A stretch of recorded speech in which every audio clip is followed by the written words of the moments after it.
Diego and Isabel's secret meeting in a moonlit garden beneath Teruel's ancient walls. Teruel is a city shaped by stone and legend. Its towers and winding alleys have stood for centuries, echoing with the footsteps of lovers, merchants, and pilgrims whose lives left faint imprints on its ancient walls. But none left a mark as deep or as enduring as Diego de Marcia and Isabel de Segura, whose love story has become the soul of Teruel itself. Their tale isn't merely a relic from the past, it pulses in the very heart of the city, whispered by winds that sweep across the Plaza del Torrico, painted in the golden glow of Aragonese sunsets, and etched in the silent embrace of the lovers' mausoleum. The legend begins during the early 13th century, a time when honor, lineage, and fortune ruled over the affairs of the heart. Teruel was a thriving town, bustling with traders and artisans, its fortunes rising amid Spain's tumultuous Reconquista. Among its noble families, the Seguras held both wealth and influence, their manor perched high above the labyrinthine streets. In their household, young Isabel flourished, her beauty famed across the region, her gentle wit and kindness winning every heart but one in particular, Diego, son of Marcia, who harbored a love for her as deep as the wells that nourished the city. Yet, Diego's family, though noble, was poor, and in a world where dowries and alliances were currency, his love was fraught with uncertainty. Theirs was a passion both pure and perilous, shaped by moonlit meetings in secret gardens, soft confessions beneath the arches of San Pedro, and vows whispered over the city walls. In this retelling, the saga of Diego and Isabel unfolds in vivid detail, each glance, each letter, every longing sigh brought to life against the backdrop of medieval Teruel. This is a story of hope and heartbreak, of choices made for honor and the price exacted by fate. It's a legend that lingers in the shadows of stone towers, a romance that transcends time, and a tragedy that reveals the power and peril of loving with one's whole heart. The blossoming of love, Diego and Isabel's secret bond. In the gentle springtime that blanketed Teruel in blooms, Diego de Marcia first allowed himself to hope. He'd watched Isabel from afar for years, during festivals, at the bustling market, on Sundays when families gathered in the plaza. She was never haughty, never aloof, her laughter ringing like the bells of San Pedro. He was drawn to her not just by her beauty, but by her kindness, a smile shared with a ragged child, a comforting word to an old widow, the patience with which she listened to her father's stories. For Diego, the world seemed to narrow whenever she entered a room, as if every breeze, every birdsong, every rustling leaf became part of a symphony written just for her. Under a canopy of almond blossoms, Isabel and Diego share promises of everlasting love. Diego's family was noble, but their fortunes had dwindled with the passing years. His father's lands, once fertile, had been seized during the wars that swept across Aragon. Though he bore the Marcia name, Diego lacked the wealth that opened doors among Teruel's powerful families. His pride stung with every reminder, a patched sleeve, a cold hearth, the way some men looked past him at gatherings. But in Isabel's presence, all that faded.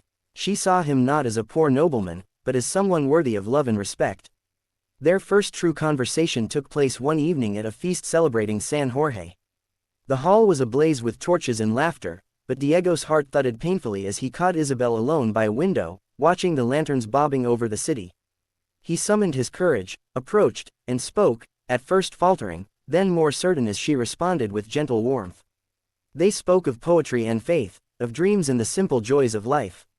When Diego left that night, Isabel's hand lingered in his, and he felt a surge of hope, wild and unfamiliar. Soon, their secret friendship blossomed into love. They met beneath almond trees heavy with blossoms, sent each other letters penned in delicate script, and wove a world of longing and devotion around themselves. Their moments together were brief but intensely bright, stolen afternoons beside the hue of a river, hurried exchanges of wildflowers, whispered promises as twilight crept over the city. Yet all the while, the shadow of reality loomed. Isabel's father, Don Pedro Segura, was a man of ambition. He recognized Diego's noble blood, but he could not ignore his poverty. For Isabel, he dreamed of a match that would elevate the Segura name further. He watched the growing affection between his daughter and Diego with suspicion, and his warnings grew sharper with each passing week. The lovers' only solace was in their shared conviction that love could triumph over fate.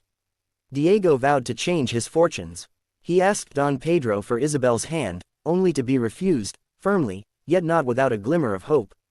If Diego could amass wealth equal to the Seguras within 5 years, he could return for her.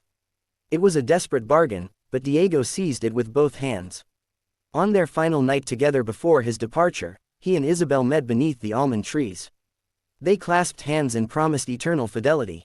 Isabel pressed a silver medallion into his palm, a token to remember her by, while Diego swore he'd return no matter what. When Diego left Teruel at dawn, his heart was heavy but burning with purpose. Isabel watched him disappear into the rising sun, tears streaking her cheeks. She clung to hope as the years began to unspool, each day a thread tying her to Diego across the distance. Promises and separation, fate's unforgiving bargain. The 5 years that followed felt like a lifetime for Isabel. Every morning she woke to the same view, the hills rolling beyond her window, the city gates opening for merchants and travelers, the distant shimmer of the river. She counted days on a string of beads, each one a silent prayer for Diego's safety. Letters were rare and brief, a line here, a reassurance there, but each word was treasured, read by candlelight until the ink began to fade. Isabel, dressed for her wedding to another, sits by her window in silent anguish. Don Pedro watched his daughter grow more pensive, her laughter less frequent. Suitors arrived, some wealthy, some ambitious, but Isabel turned them all away with polite firmness. Rumors swirled through Teruel. Some whispered that Diego had been killed in the wars, others that he'd found fortune far away and forgotten his promise. Only Isabel remained certain. She wore the silver medallion at her throat and held fast to hope. Diego's quest was perilous. He joined the armies pushing southward against Moorish strongholds, fighting for both honor and reward. He braved bandits on lonely roads, brokered deals in bustling markets, and sought fortune wherever it might be found. Each scar and coin brought him closer to his dream. Through hardship and hunger, he clung to the memory of Isabel's eyes, the softness of her touch, and the promise he'd made beneath those almond trees. As the 5th year waned, Don Pedro grew impatient. Suitors pressed harder, and the family's fortunes needed shoring up. Among them was Don Rodrigo de Azagra, a nobleman from Albarracin whose wealth and power were beyond question. Don Pedro saw an opportunity. The alliance would bring security to the Seguras and renown to their name. He pressed Isabel to accept Rodrigo's hand, but she resisted, pleading for more time. Her resolve began to crack as pressure mounted, her father's voice a relentless tide against her heart's defenses. With no word from Diego and no sign that he would ever return, Isabel faced an impossible choice. Her sense of duty warred with her love, her dreams with her father's expectations. In a moment of despair and exhaustion, she relented, her spirit battered by the weight of waiting. The wedding was arranged with haste, the city buzzing with anticipation. On the morning of her betrothal, Isabel gazed at her reflection, pale and sorrowful in a dress of ivory silk. The silver medallion lay cold against her skin, a secret held close even as her world slipped away. Unbeknownst to Isabel, Diego had finally succeeded.